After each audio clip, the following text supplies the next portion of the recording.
what's your favorite opening?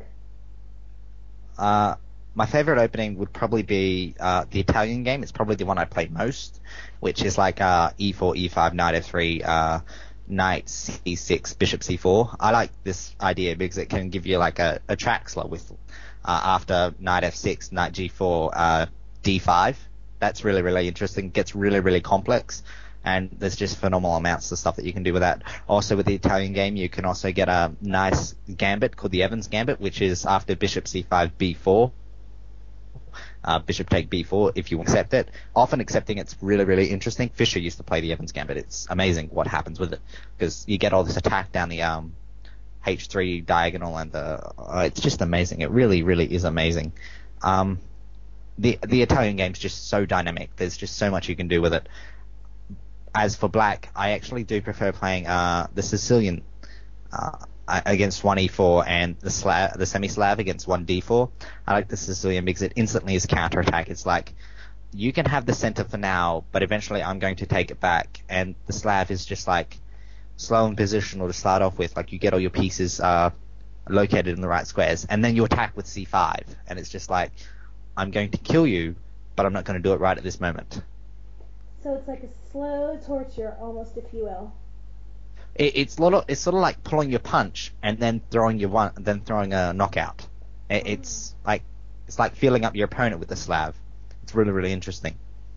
Okay, awesome. So have you played many tournaments? Heaps, absolutely heaps. I've got probably, I don't know, I could probably go count how many medals I have, but no, I can't be bothered.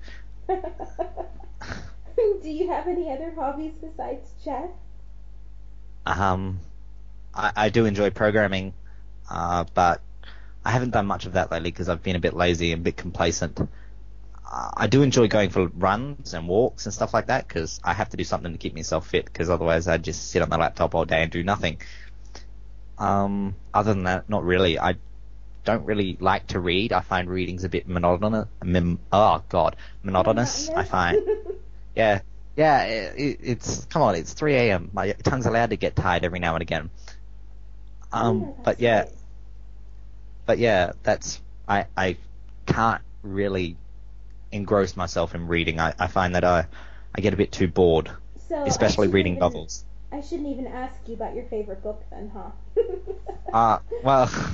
Well, I can tell you my favorite book is actually a chess book. It's actually My System by Aaron Nimzovich. I absolutely love it. I think it's great.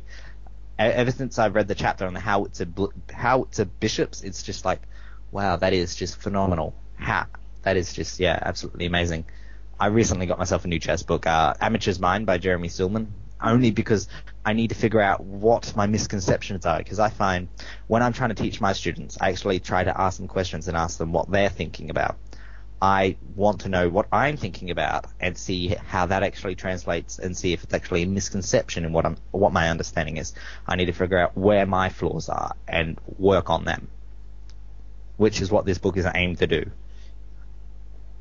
Do you have any advice for people that are starting out in the game? I probably do. The biggest advice I can give a person who is just starting out, learn one opening, okay? You don't have to know it in depth. Just learn how to move the pieces in the beginning. Just learn how to get out of the first 7 moves without being crushed, okay? Which is very, very simple. There's just 5 rules you follow. It's move towards the center, so e4 or e4 or d4. Develop a knight, develop a bishop, and castle. They're all the rules you need to know. You don't need to know anything about anything else about opening theory while you're just beginning. Then what I recommend that you do is I recommend that you hit tactics like it's going out of hell. You really, really have to study tactics. Tactics is probably the most critical thing for a beginning player. I find that most of the guys at my chess club who are rated 1700 still miss obvious tactics, and it's really, really painful. It is absolutely painful. Yeah. And then I would say learn the fundamental endgames, such as a king versus king rook and stuff like that. Just the really, really basic stuff. Probably the book I'd recommend to do all of this would be Capablanca's Chess Fundamentals. It's a very analytical book, so you have to be analytically minded to be able to read it. but it's absolutely fantastic. It's very scientific in the way you read it. Very good advice. Thank you. I will definitely keep that in mind. Because of course, I'm the beginner chess player. um, yeah, I think I'm the epitome. Last but not least, 3 words to describe yourself.